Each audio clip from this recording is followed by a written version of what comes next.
ಹೋಗಿಲ್ಲ ಅಂದ್ರೆ ಮಾತ್ರ ಅವ್ರಿಗೆ ಅಭಿಷೇಕ ಮಾಡಕ್ ಸಿಗ್ತದೆ.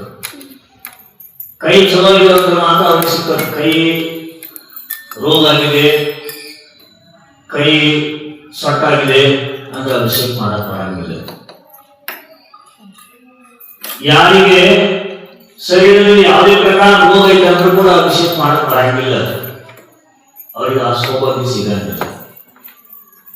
ಅತಿ ಬಾಲಕಿದ್ದಾನೆ, ಇನ್ನೇನು ಗೊತ್ತಾಗಂಗಿಲ್ಲ, ಅವನಿಗೆ ಮಡಿ ಗೊತ್ತಾಗಂಗಿಲ್ಲ, ಕಳಸ ಹಿಡ್ಕೊಳಕ್ ಬರಂಗಿಲ್ಲ, ಭಗವಂತನ ಹೆಂಗಾದ್ರೂ ಕಳಸ ಹಾಕ್ತಾನೆ, ಅವನಿಗೂ ವಿನಯ ಏನು ಗೊತ್ತಿಲ್ಲ ಅಂತಂದ್ರೆ ಅವನಿಂದ ಅಭಿಷೇಕ ಮಾಡಿಸುವಾಗ ಕಮ್ಮಿಂದ ಕಮ್ಮಿ 8 ವರ್ಷ ಆಗಿರ್ಬೇಕು ಅಭಿಷೇಕ ಮಾಡಕ್ ಗೊತ್ತಾಗುತ್ತೆ ಅವನಿಗೆ. ಕೆಲವರು 10 ವರ್ಷ ಆದ್ರೂ ಬುದ್ಧಿರ್ತ ಗೊತ್ತಾಗಂಗಿಲ್ಲ, ಅವರಿಂದ ಅಭಿಷೇಕ ಮಾಡಕ್ ಬರಂಗಿಲ್ಲ. ಯಾಕಂದ್ರೆ ಗೊತ್ತಿಲ್ಲ ಅಂದ್ರೆ ಅದರಿಂದ ಅಭಿಷೇಕ ಮಾಡಿಸಬಾರ್ದು. ಶ್ರೀ ಜಿನೇಂದ್ರ ಭಗವಂತ ಮೇಲೆ ಅಭಿಷೇಕ ಮಾಡೋದ್ರಲ್ಲಿ ಬಹಳ ಬುದ್ಧಿವಂತಿಕೆ ಇರಬೇಕು. ನಾನು ಸುದ್ದಿ ಇದೀನೋ ಇಲ್ಲೋ ಅಥವಾ ಬೇರೆ ಹೇಳೋದು ಕೇಳಂಗೆ ಇರ್ಬೇಕು. ಏನು ಗೊತ್ತಿಲ್ಲ ಅಂದ್ರೆ ಗೊತ್ತಾಗಂಗಿಲ್ಲ. ಯಾಕಂತಂದ್ರೆ ಸಣ್ಣ ಹುಡುಗರು ಅವಿವೇಕ ಇರ್ತಾರೆ, ವಿವೇಕ ಇರಂಗಿಲ್ಲ. ನಿಮಗೆ ಗೊತ್ತಿರ್ತದ ಮನೇಲಿ ವಿವೇಕ ಇರ್ತಾರೋ, ಸಣ್ಣ ಅಂತ ಶ್ರಮ ಮಾಡ್ತಿರ್ತಾರೋ. ವಿವೇಕ ಇದ್ದರೆ ಅಭಿಷೇಕ ಮಾಡಬೇಕು ಅಂತ ಹೇಳ್ತಾರೆ. ಕೈಗೆ, ಕಾಲಿಗೆ, ಬಾಯಿಗೆ, ಮೂಗಿ ಕೈ ಹಾಕೋದು ಅಶುದ್ಧ ಆಗ್ತಿರುತ್ತೆ. ಅದೇ ಕೈಯಲ್ಲಿ ಭಗವಂತ ಅಭಿಷೇಕ ಮಾಡೋ ಸರಿ ಇರೋದಲ್ಲ. ಹಾಗಾಗಿ ವಿವೇಕ ಇದ್ದರಿಂದನೇ ಮಾಡಿಸ್ಬೇಕು. ಯಾರು ಸಣ್ಣಗಿದ್ರು ಅಭಿಷೇಕ ಮಾಡಿಸ್ತಾರಂತಂದ್ರೆ ಅವ್ರಿಗೂ ವಿವೇಕ ಇಲ್ಲ. ದೊಡ್ಡವರಿಗೆ ಅಭಿಷೇಕ ಮಾಡೋದು ಗೊತ್ತಿಲ್ಲ, ಅವ್ರಿಗೆ ಗೊತ್ತಿರ್ಬೇಕು ಅಭಿಷೇಕ ಯಾಕೆ ಮಾಡ್ಬೇಕು, ಅಭಿಷೇಕ ಮಾಡೋದ್ರಿಂದ ಏನ್ ಸಿಗ್ತದೆ, ಇದು ವಿವೇಕ ಇರಬೇಕು ಅವ್ರಿಗೆ. ನಾವು ಖಾಲಿ ಕೈ ಹತ್ತಿದ್ರೆ ಅದಕ್ಕೆ ಮಾತಾಡೋದು, ಕಾಲ ಸುದ್ದಿರ್ತವೆ ವಿಚಾರ ಮಾಡಿ. ಹಾಗಾಗಿ ಶುದ್ಧತೆ ಅಶುದ್ಧತೆ ಮಕ್ಕಳಿಗೆ ಮೊದಲು ಕಳಿಸ್ಬೇಕು. ಅವಿವೇಕದಿಂದ ಮಾಡಿದಂತ ಧರ್ಮ ಕಾರ್ಯ ಫಲ ಕೊಡಂಗಿಲ್ಲ. ಸುಮ್ಮನೆ ಮಾಡಿಬಿಟ್ಟು ಅಷ್ಟು ಟೈಮ್ ವೇಸ್ಟಿಂಗ್. ಮಕ್ಕಳಿಗೆ 8 ವರ್ಷದ ಮೇಲೆ 10 ವರ್ಷದ ಮೇಲೆ ಬುದ್ಧಿ ವಿವೇಕ ಬರ್ತದೆ, ಆಮೇಲೆ ಅಭಿಷೇಕ ಮಾಡಿಸ್ಬೇಕು.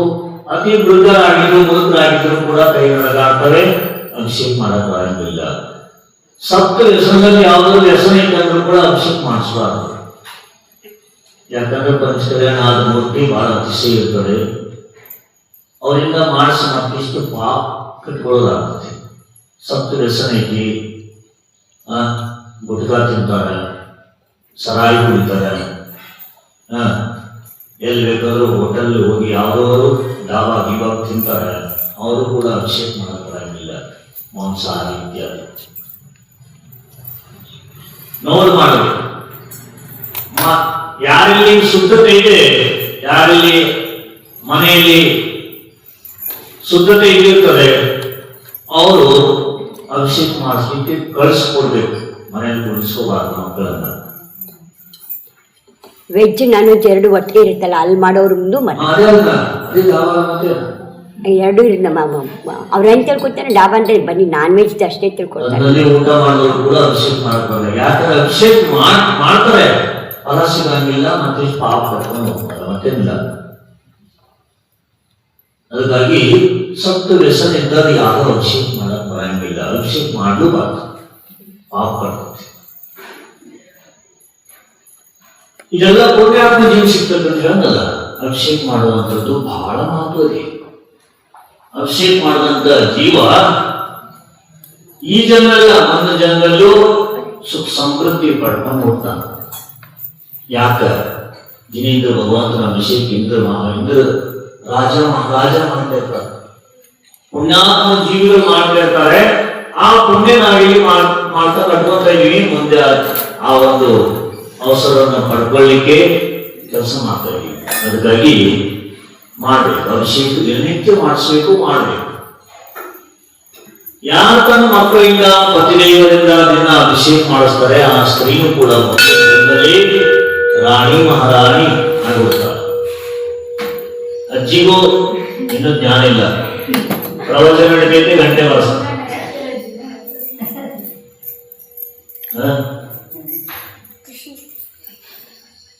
ಏನಾಯ್ತು? ಅಭಿಷೇಕ ಮಾಡುವಂತ ವಿವೇಕವನ್ನು ಹೇಳ್ತಾ ಇದ್ದೀವಿ. ಮತ್ತು ಅಭಿಷೇಕ ಮಾಡುವಂತ ಪುರುಷರು ಹೇಳ್ಕೊಡುವ ಈಗ ಹುಡುಗರು ಚಂದ ಮಾಡಿ ಹುಡುಗ ಬಂದೇ ಮೈ ತುಂಬಾ ಇರಬೇಕು, ಮೈ ಕಾಣಬಾರ್ದು. ಯಾಕಂತಂದ್ರೆ ನಮ್ಮಲ್ಲಿ ಮನುಷ್ಯರ ಶರೀರ ಅಶುದ್ಧ ಇರ್ತದೆ, ಗುಪ್ತ ಅಂಗಗಳೆಲ್ಲ ಮುಚ್ಚಿರ್ಬೇಕು. ಭಗವಂತ ಅಭಿಷೇಕ ಮಾಡುವಾಗ ಯಾವುದೇ ಅಶುದ್ಧ ಅಂಗ ಕಾಣಬಾರ್ದು. ಮೈಯಲ್ಲಿ ದೊಡ್ಡ ದುಪ್ಪಟ್ಟ ಹಾಕಬೇಕು, ತಲೆ ಮೇಲೆ ಹಾಕೋಬೇಕು. ಈ ಕೂದಲು ಅಶುದ್ಧ ಕೂದಲು ಹಾಕಿದ್ದು, ಹಾಗಾಗಿ ತಲೆ ಮೇಲೆ ದುಪ್ಪಟ್ಟ ಹಾಕೊಂಡೇ ಅಭಿಷೇಕ ಮಾಡ್ಲಿಕ್ಕೆ ಹೇಳ್ತಾರೆ.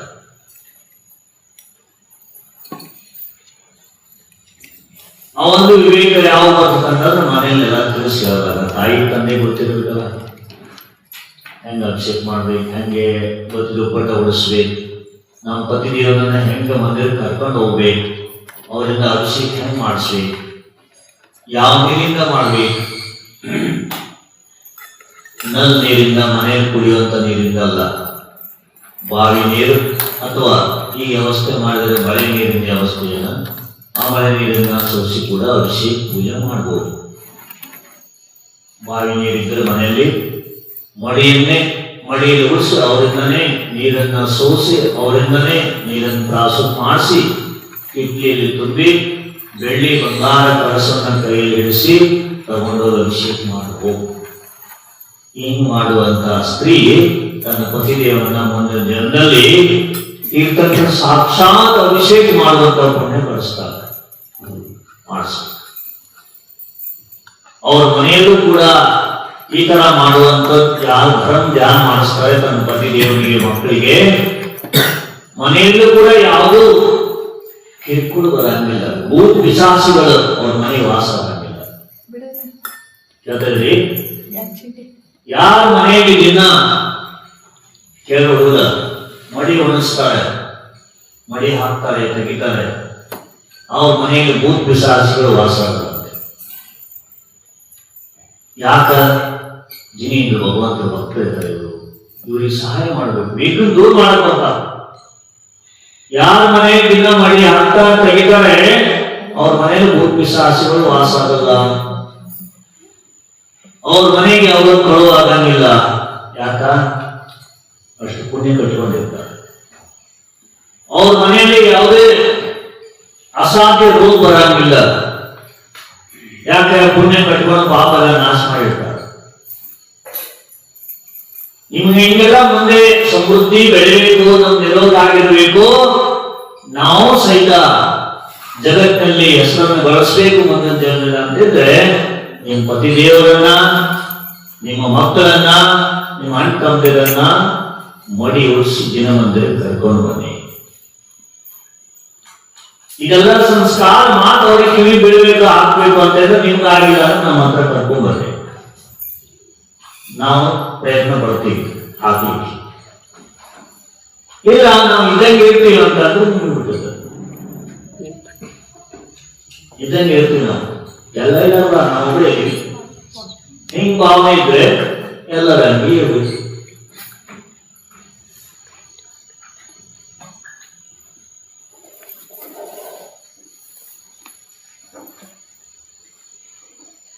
ನಾವು ನಮ್ಮ ಪರಿವಾರ, ನಮ್ಮ ಪತಿ ದೇವರನ್ನ, ನಮ್ಮ ಮಕ್ಕಳನ್ನ ನಾವೇ ಸುಧಾರಣೆ ಮಾಡಬೇಕು, ಪಕ್ಕದವ್ರು ಯಾರು ಸುಧಾರಣೆ ಮಾಡಂಗಿಲ್ಲ, ಅವ್ರ ಮಕ್ಕಳು ಹಾಳು ಮಾಡ್ತಾರೆ.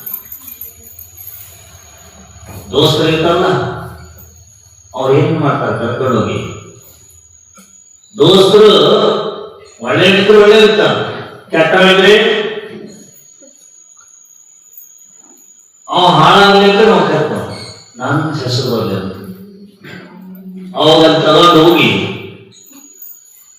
ದೋಸ್ತ ಸ್ವಲ್ಪ ಶ್ರೀಮಂತ ಅಂತ ಅವನಿಗೆ ರೊಕ್ಕ ತಗೊಂಡು ಎಲ್ಲ ಲಾಭ ಗೀವ ಕುಡಿಯೋ ತಿನ್ನೋದೆಲ್ಲ ಮಾಡಿ ಅವನ ಕಾರ್ಯ ಮಾಡಿಸಿ ಕಳಿಸ್ತಾರೆ.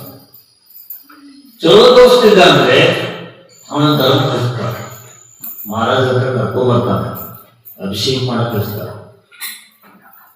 ಬಹಳ ಮೂರು ಕೊಬ್ಬರಿ ಇರ್ತಾರಂತ, ಕೆಟ್ಟವರೇ ಜಾಸ್ತಿ ಇರ್ತಾರೆ, ಕೆಡಿಸೋರೇ ಇರ್ತಾರೆ. ಆದ್ರೆ ನಾವು ಕೆಡಬಾರ್ದು. ಎಲ್ಲ ಜೊತೆಗಿದ್ರೂ ಕೂಡ ಧರ್ಮದಲ್ಲಿರ್ತಕ್ಕಂಥ ಪುರುಷನೇ ಈ ಲೋಕದಲ್ಲಿ ಪ್ರಸಿದ್ಧಿಯನ್ನ ಪಡಿತಾನೆ. ಇದು ಅಲ್ಲದೆ ಆತ್ಮ ಕಲ್ಯಾಣ ಮಾಡಿಕೊಂಡು ಮೋಕ್ಷ ಲಕ್ಷ್ಮಿಯನ್ನು ಪಡಿತಾನೆ ಅಂತ ಹೇಳ್ತಾರೆ. ವಿವೇಕ ಇರ್ಬೇಕಷ್ಟೇ.